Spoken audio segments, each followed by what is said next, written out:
Pona Yebisika Navandaka. On va parler ça dans tous les journaux des États-Unis. Où on citera le nom du Congo, Congo, Congo, Congo, Congo. Et puis, tant qu'on va bêter Masolo, le dit que non, Mike Tyson, c'est un Congolais d'origine. À cela dit, les Oprah Winfrey, tout le monde, tous les noirs multimilliardaires là, vont tous regarder au Congo qu'est-ce qui arrive. Bah, mon amour propriété, quand Songo na ba service national na Iwana, ba bâtisseur, ba bongisa moi ba zlam bangu, même seulement à ta boulevard nan to tiata ba bloc moko ta ba papier moko ya kozipa moi si manda ko izlaka et komaka. Chez toi ça peut être sale quand les visiteurs viennent te arranger un peu au salon, cuisine moboulou, mais tu arranges d'abord. Arrangeons d'abord. C'est une publicité, ça c'est un lobby pour les Blancs. Les Blancs, ils aiment voir les Noirs qui se battent dans des box là, ils aiment beaucoup ça. Ça sera télévisé partout aux États-Unis. Et on parlera du Congo démocratique. Boya boye, ndeo Kagame alelaka na vie na ye. Depuis 30 ans mobimba, azo occasion wana te. Tina ndenge pouvoir na ye siliawa. Kagame azo occasion wana te. Mais regardez, Dieu veut restaurer le Congo d'une rapidité. Les Obama, les Biden, tout le monde regardera ce qui se passe au Congo dans match wana boxe à Joana. Bande odangai. De bon exceptionnalité. Bon ça la événement comme événement moko ya kafu. Bien aimé, pouvez-vous quand même aimer la vidéo vous aussi là. Aimez quand même la vidéo, partagez. Parce que c'est évidemment solo vrai vous comprendre. Bon ça la moi émission ya kafu. Ah ouais. Et ya kafu. C'est ça que je vous demande. Donc ça sera comme on dit, hein, le retour du Rumble in the Jungle. Ça sera un retour. Faisons quelque chose de bien, de consistant. Ça aide la nation et ça va nous propulser, nous tous. Yango wana. Donc, Ndenge Zaboye, Bana Congo. Very happy to hear the great news from Mike Coppinger and the Ring magazine that boxing legend, on dit boxing legend, Mike Tyson and Floyd Mayweather will face off in an exhibition match on April 25th in the Democratic Republic of the Congo, honoring the legacy of the Rumble in the Jungle 52 years later. Ils vont faire ça 52 ans après pour honorer ce que Ali Mohamed et George Foreman avaient fait. Ça, c'est Zanga Mobutu qui a publié ça. Mais, tout ce qui est bâti Django, Moudbenga, c'est Betanyango Pe Masolo, et aux Akitoko Makasi Boro, il faut esalema. Et ça, loko moko ya kosakanate, et ça va faire de l'argent incroyable. En tout cas, ça, nous encourageons ça, et c'est bien pour la publicité du Congo. Ah, Congo, ils ont musika, tout ça bien, tout ça pépélé, donc Congo, ils ont mystique, tout ça likolo, tout ça likolo.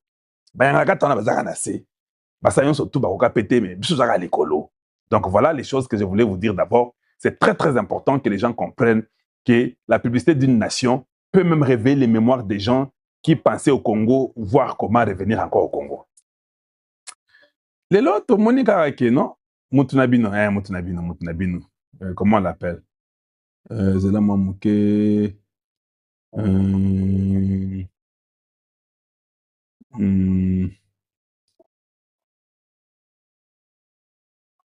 Un instant.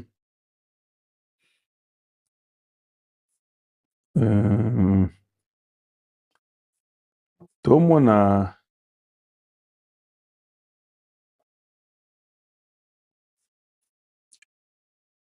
Voilà. Ça, c'est Steve Wemby. Je voulais vous montrer. Regardez un peu. Ça, c'est Steve Wemby. Steve Wemby a bêti moi tweet naé pour que vous puissiez voir seulement que M23 est comme Mamoboulou Makas. Steve Wemby a zoloba.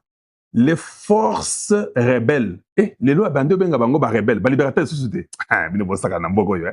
Il dit, les forces rebelles sont repoussées avec vigueur par les troupes de Task Force of Congo, je pense. Ouazalène de les FARDC, je ne sais pas, les TAFOC, là veut dire quoi. Les combats se poursuivent jusqu'à Mikenge, où il existe un risque que les rebelles soient également délogés. Ça, c'est Steve Wemby, Abando, comme Blokwana. Il commence à appeler ces gens les rebelles.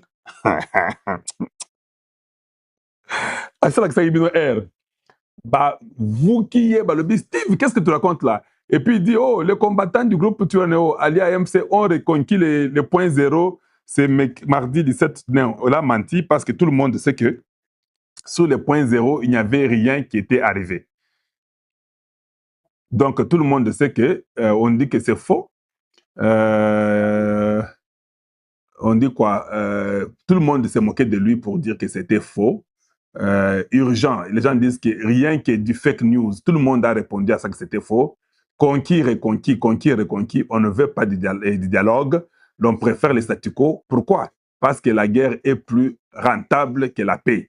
Plus de 3 ans de ping-pong, plusieurs dizaines de milliers de morts, dont l'écrasante majorité civile, trésor public saigné. Non, c'est pas ça. Et ça saigné, c'est trop ça, le dialogue, dialogue, ça pété. Alors, les gens ont commencé à expliquer que Wembe était en train de mentir. Là où il y avait les gens, ils étaient proches de Minembwe là-bas. Comment se fait-il qu'ils pouvaient encore dire qu'ils sont dans les fusils au point zéro? Et les gens ont trouvé qu'il avait fait ça seulement pour aider les gens du M23, mais Bayebi Kizaja Moboulou Makassi. Donc, c'était comme ça que les gens voulaient montrer que non, c'était faux. Ils n'avaient pas raison. Et c'est vrai que les M23 sont dans des difficultés terribles. Et puis il a dit là-bas, hâte la désinformation, l'actualité est dominée par les messages limpides des Massad Boulos à Kagame que tu refuses de partager pour ensuite venir faire de la manipulation. Oui, ça, nous savons ce que Boulos a dit. On dit une victoire militaire très importante, que la paix revienne. La population a tellement souffert. Chilombo doit comprendre qu'il est impossible de vaincre militairement. Non, on va vaincre, on va les vaincre, c'est pas un problème. Ils sont déjà à bout. Il n'y aura pas de dialogue, soyez calmes. Donc voilà, tout le monde est en train d'écrire, mais tout le monde a compris que Steve Webb était en train de mentir.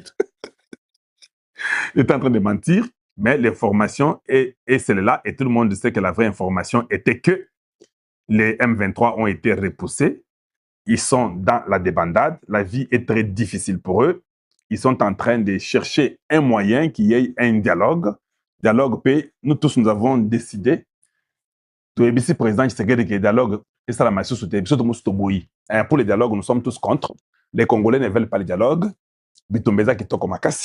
Qu'on évolue d'abord. Nous voulons seulement que Kagame Asimba surtout Chami Balé. Si Kagame Asimbi tout Chami Balé, c'est la Makassi. J'ai aimé notre frère ici, la Sentinelle. Je vous dis, dans le camp de M23, hey, ça ne va pas.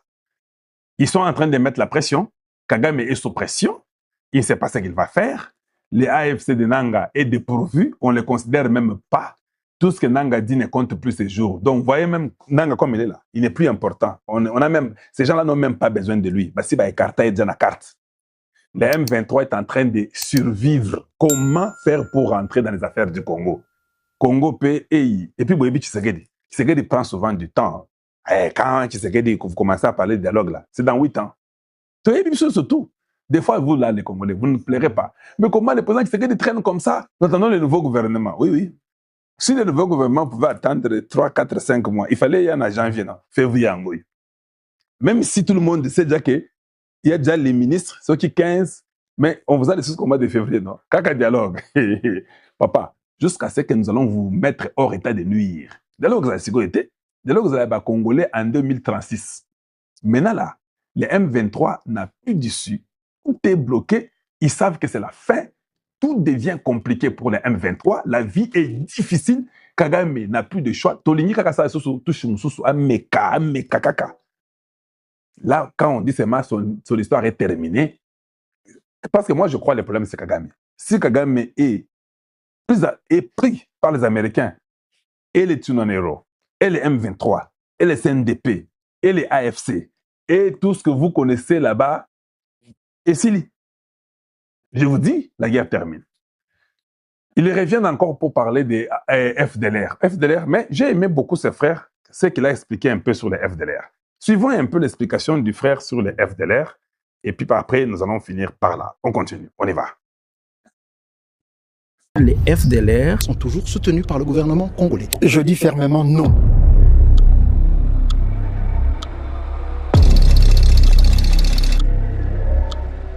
Nous n'avons aucun intérêt d'attaquer les FDLR aujourd'hui, au moment où les FARDC les ont sérieusement attaqués. En République démocratique du Congo, l'armée a lancé un assaut contre les combattants des Forces démocratiques de libération du Rwanda, les FDLR, à déposer les armes volontairement sous peine d'y être contraints par des opérations armées après la date butoir fixée au 2 janvier 2015. Et ils sont vraiment affaiblis, on en parle très peu. Les FDLR est un mouvement qui menace la sécurité du Rwanda. Et donc il est normal qu'il y ait une coordination sécuritaire entre des mouvements et des entités qui ont un intérêt commun à ce que ce mouvement génocidaire soit éradiqué.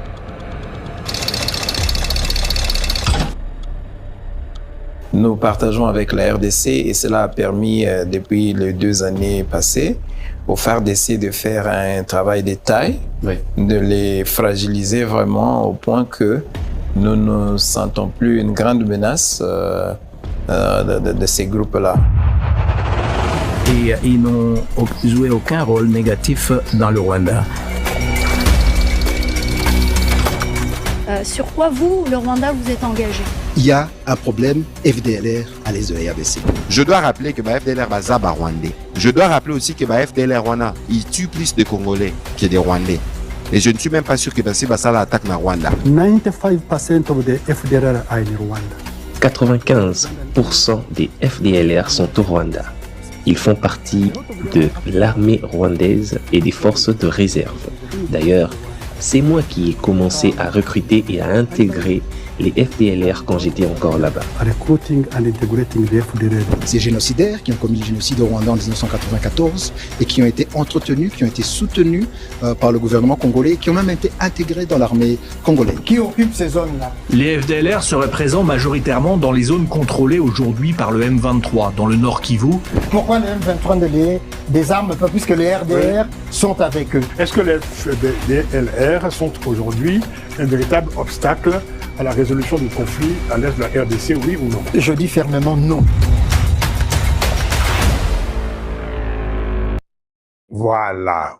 Boyokiango, hein? Voilà. Maintenant là. Par l'AFC Fleuve Congo, Red Tabar, envoyé dans l'enfer. Plus de 30 officiers militaires rwandais aux arrêts dans l'état-major général du M23 dans le Mera. Et qu'est-ce qui se passe, Bandeko Bakolanda? En tout cas, Bambote, Ebele,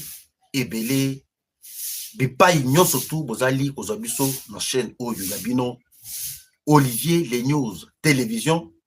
Bandeko Balandi, je pense que Lelo Makambwe Baby. Et sengo na minute oyo nandenge ya kosakana te. Plusieurs cafoires du M23 envoyés dans l'enfer. Bobandaki kozela masolo. Na minute oyo nini ezali koleka na est. Qu'est-ce qui se passe dans les Mera? Nos Wazalendo et nos FARDC se comportent très bien. Bokoyoka. Bandeko ya Kakame. Bakalingi bango. Matanga ekoti ebele na kati ya Rwanda. Na minute oyo ndenge tozali koyebisa bino. Non. Bawazatata bawazalov. Mwe. Musala kitoko. Bawazalem no basali musala kitokolina. Bakokufa ebele ndenge toyebisa kibino. Aucun Rwandais ne sortira jamais vivant na kacha mabeli ya Congo. En tout cas, partagez cette vidéo. Naza na posa ba commentaire na bino. Na ba j'aime na bino bandeko.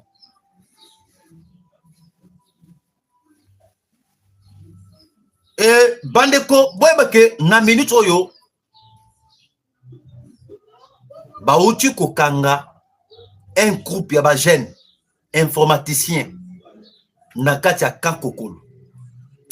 Lorsque basalaki bouclage mukolo ya lobi na quand Kokolo, je tiens à vous informer que Baouchu Kokampena, un groupe, il y a réseau, il y a des jeunes informaticiens.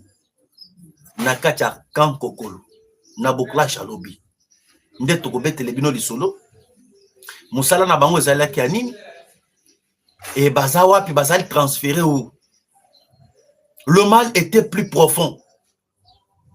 Makambu ya coup d'état oyo et Ouchu Kozala raté, on avait déjà tout planifié. Alors, Bandeko, na minute oyo boyeba déjà que Makambu yindi. Bawazale nous et les Ibou. Bazali totalement déterminé. Il y a qu'à libérer la partie de Bukavu et la ville de Goma. Na Tongo ya lelo nazali ko informer bino. Nous avons récupéré la totalité. Il y a Lemera. Bitumba et Bundami depuis hier. À partir de 12 heures. Na 12 heures, Nesika Boyoka qui penake Bawazalen de balança qui offensive contre plusieurs groupes. Il y a rébellion. Le Red Tabar, les Tunyaniru, l'AFC Fleuve Congo, M23. Bango nyoso na basanganaki. Mais Wazalen de balancer pena offensive. Lobby ezalaki benda bika moko. Zoka l'ennemi avancé, pour ne récupérer point zéro. Tant Wazalen doit être bateau, tu retires bango tante, tu frapper bango. Tant au monde va frapper, ba bengani bango. En dehors, il y a point zéro. Tant tu neutraliser bango na point zéro, ndeto ekolanda bango tina Lemera. Na minute yo makolo na biso ezali foulé. Na Lemera centre. Un verrou stratégique. Et ce qui boyoki que tokoti na Kamanyola lelo bondima. Lemera vers Kamanyola, c'est à quelques kilomètres. Mais Wazalendo, na minute bazali déjà na Lemera. Nous avons récupéré le quartier général. Je peux vous dire, l'état-major général. Yabanya Rwanda. On va s'installer qui des années et des années. Bisika oyo bango babandaki koya ko sala ba réunion na bango stratégique. Bisika babandaki koya ko se retrouver ba Red Tabara, ba Tunyanero, M23 babandaki koya ko sala ba réunion na bango place wana. Une minute oyo to frapper bango. Nous avons éliminé plus de 30 officiers militaires. Il y a un colonel que je vais vous montrer. Le colonel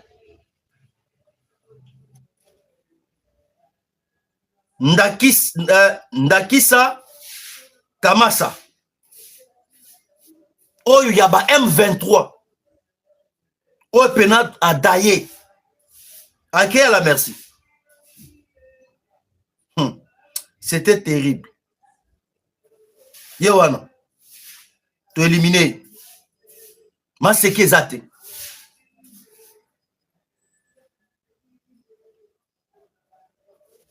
Bakosi là.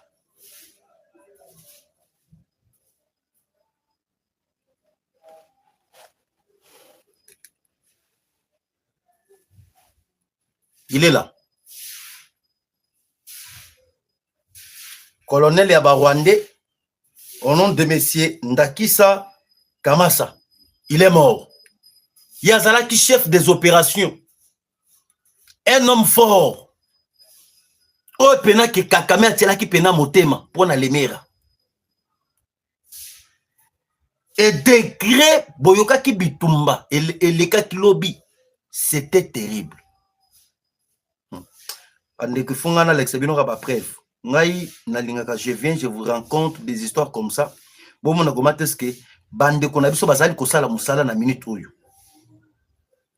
Botalo.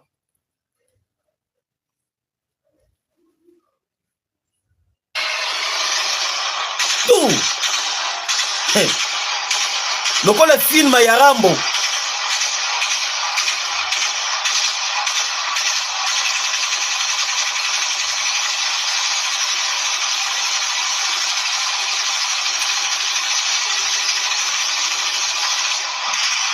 C'est terrible.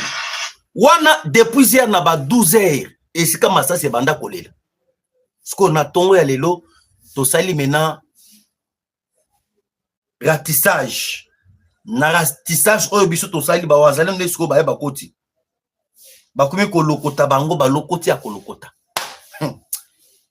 Bino bozela bokolapa. Bokolapa zela na lax bino ndenge ba wazalem siko ba koti makolo. Les waza tata, les waza chou, les waza love, bakodoka. Nous sommes là, à l'Émirat. C'est fini. Verrou stratégique. Oh, il y a Banyalaka Kawana. Tu récupères, c'est fini. Tu kati pena ma papou. Moyen Rwanda a renforcé les sous militaires et athées. Wasalem de Bangwana.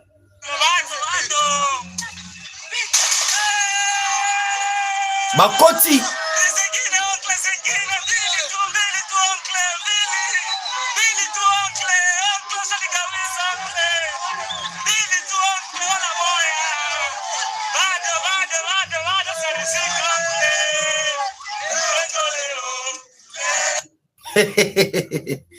Wana bazali ba wazatata ba wazolof ba uchu kokota.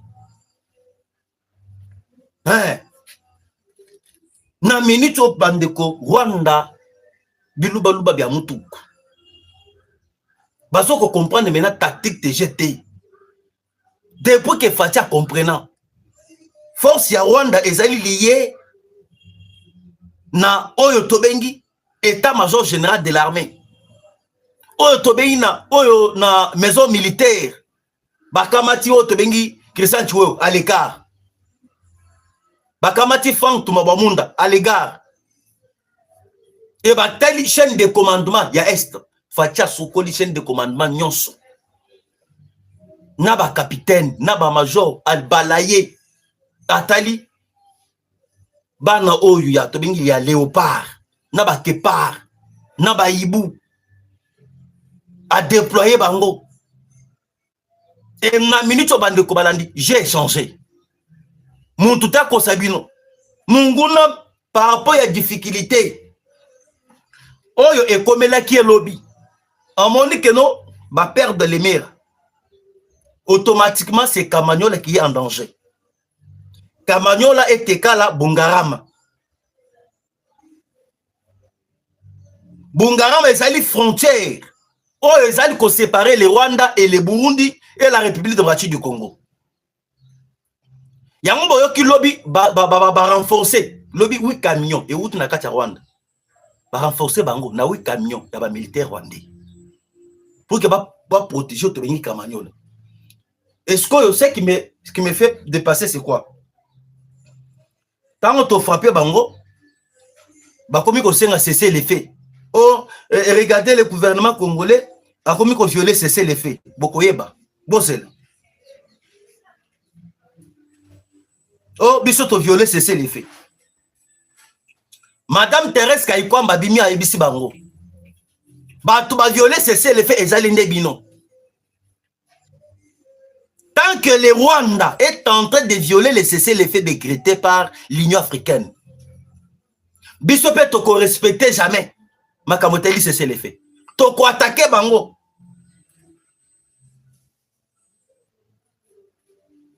Bango balinga qui va profiter dans makamoteli cesser les faits. Va récupérer point zéro. Parce qu'à travers point zéro, et qu'on permettre à bango avancer vers Kalemi. Parce que dans point zéro, quand on a le verrou stratégique, il faut bien comprendre. Point zéro, c'est là où tu as na lac Tanganyika. À partir de lac Tanganyika, bazali na possibilité ya ko ba hors bord, ko ba bateau, ba traverser vers Kuna. Mais ce que to déloger bango. Makambo ya cesser les faits to tiango mon pensée. c'est le fait topesi Macron alamba alia tokoyate. Hein? Kaikwa malobi makambo ya cessez le fait Macron zo atiana push lamba alia tokoyate. Biso toko frapper toujours l'ennemi. Objectif tolongola l'ennemi ti na frontière ya Rwanda. Boyoka bande makambo leka kilobi. Na minute oyo le Wazalendo vient de récupérer une localité de la chefferie de Bafouléo comme une terre sainte de Bafouléo. C'était devenu la base arrière principale des terroristes du Rwanda. M23 utilisé comme un état-major général. Boyoka. Cette base arrière a été utilisée comme état-major général de l'armée rwandaise pour le ravitaillement des Minembwe Centre et de l'armée logistique, des armes et de logistique. Bisika boyoka ki pena ke minduki ezali ko uta na kati ya Rwanda o Minembwe Centre ezali ko ya wana ko vanda na Lemera centre na bango mobimba Lemera. Et lelo to déloger l'ennemi.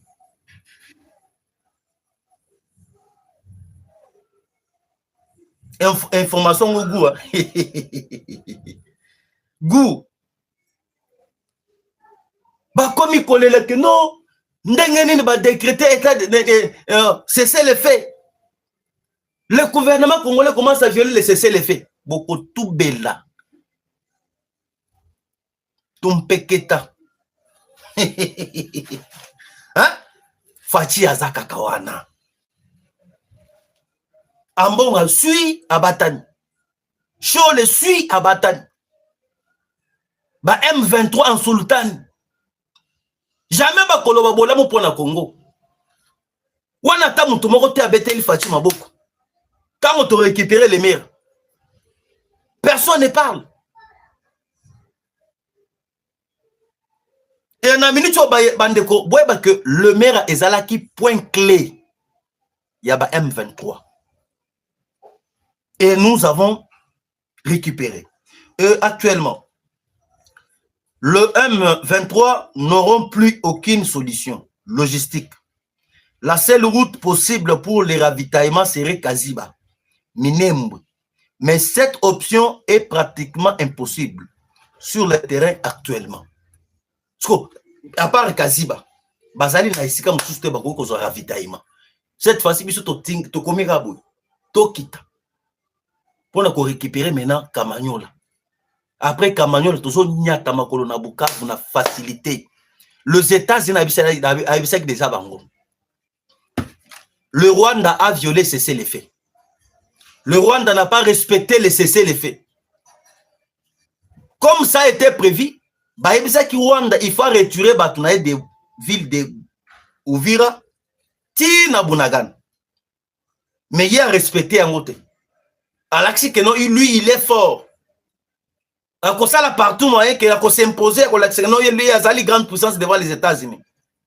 Il y a un moment, les États-Unis, Siliki, Atindi Minduki. Et Minduki, les Américains, Batindi, Rwanda, pour qu'il se ressaisisse dans Minduki, ça peut lui prendre 5 ans.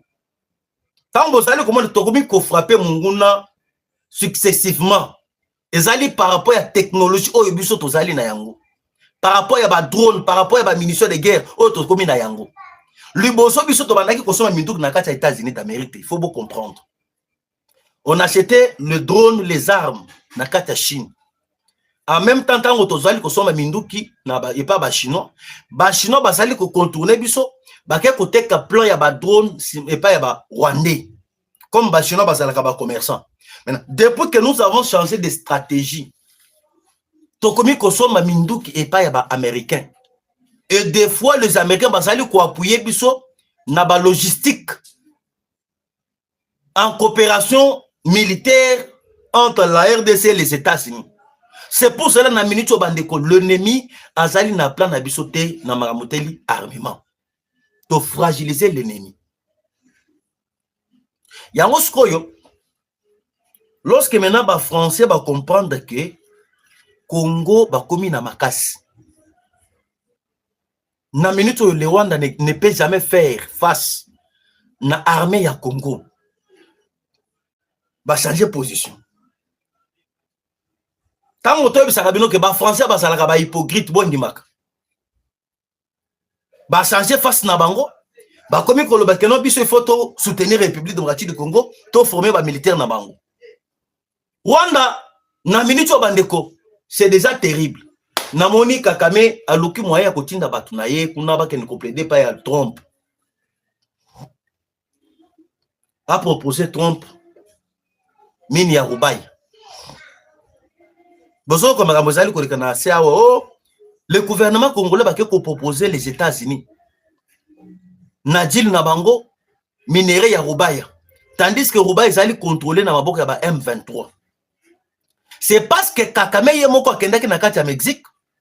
Donald Trump, il a essayé, mais ça n'a pas abouti. L'objectif, Oyo Kakame, bakenda ki na délégation na bango na katia Los Angeles. Et zala qui a proposé Donald Trump. Mini Yaroubaï. Mais na ba proche, il y a Trump, ba bisi que nous makamuzo la Mini Yaroubaï. C'est déjà signé sur les accords avec Tshisekedi. Et Kalaminte, les États-Unis va déployer plusieurs militaires. Objectif na bango mine Yaroubaya. Il faut mine Yaroubaya la contrôlée par les Américains. Kakame a signé Moutou. C'était sa dernière carte. Et les Américains bah ici Kakame que mine oyo zali ko proposer biso OPC biso Yaroubaya. Et zali na kacha Congo ou soit zali na kacha Rwanda. Atelimis. Comme nous avons des sorciers batu amité mamabe batu ya Keto, Lokola Bakatumbi, Bakabila, le gens au bazali ko vivre na makila ya peuple. O bango ba mesana toujours que peuple makila etanga. Bako sepelate. C'est pour cela bakomi ko lobake non, Tshisekedi a ko proposer les États-Unis mine ya Rubaya et tout consort, minéraux nyonso ezali ko kende. Minéraux ni ezali ko kende kuna. Ta bato bazali ko kufuana. Eza pona minéraux. Mais yo katomi otelemaka okendaki na ba TV5 monde. Ya koloba mokili mobimba keno Congo azalaka na minéraux te. Minéraux zalaka na Congo te, minéraux zalaka na kati ya Rwanda. C'est aujourd'hui que vous avez accepté que non, nous avons des minéraux.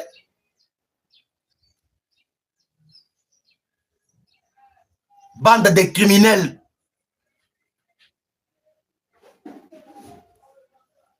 Bakokoka jamais les sous fatité. Tokomi kopusana na tango ya suka ya bitumba. Boyoki ba prophétie ebimi pe sous na kacha Ghana. Facha na Ghana. Azalaki na Ghana lobby. Bakutani na prophète oyo apesaki prophétie. Avant Azala élu président. Prophétie ebima na Ghana. Et prophète de Ghana a ebisaki Fatini. Okozala élu président de la République. Mais okokuta na ba difficulté belé. Mais na ba difficulté oyo yo kokuta na bango na yango. Okolonga tu seras toujours vainqueur. Parce que lelo Fati azongi pe les sous sont pas na Ghana. Et pas pasteur naï. Beaucoup comme kamubimi kuna.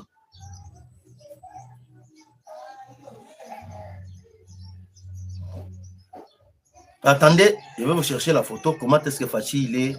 Fachi est allé au Ghana. Ba yambie kuna makambo ebimi kuna tala makambo ebele. Bokoyo kango lelo. Ba nyama oyo ba ndoki, ba mbongo, ba shole.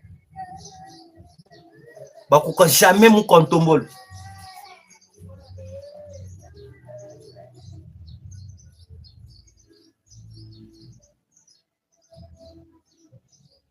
Et lorsque Fati a commis la Ghana, bakuta prophète naye ba ebisie prophétie moko. Ba ebisi Fati ke na minute oyo ndenge uzali. Makambu ya Rwanda kusile na diplomatie te. Tebi ke oza vainqueur, oko gagner bitumba. mais bitumba oyo gagner sur le plan militaire. N'est-ce que maintenant tozali kokende? La guerre va se terminer par la guerre et non pas la diplomatie. Et l'axe déjà noir sur blanc na allié tokomi kokende bandeko, ça sera la guerre. Lobby ndenge tozali kobeta masolo. Ba soldats mususu ba uti formation militaire. Oya biso bien formés par les Israéliens. Et comme les Belges ba yiko formé, ba Américains ba yiko formé. To moni pe les sous ba autre bengi ba français, ba équipe les sous lobby pour na ko former ba militaire. Maintenant ba Israéliens baza aw, c'est na l'accès bino. Bangoyo. Le Congo, c'est un pays béni. Ah, tout ça va. Bah, Israélien, bah, moi.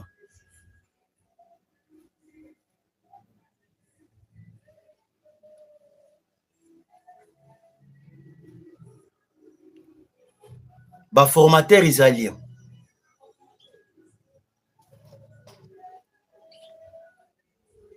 Bah, ça va, non.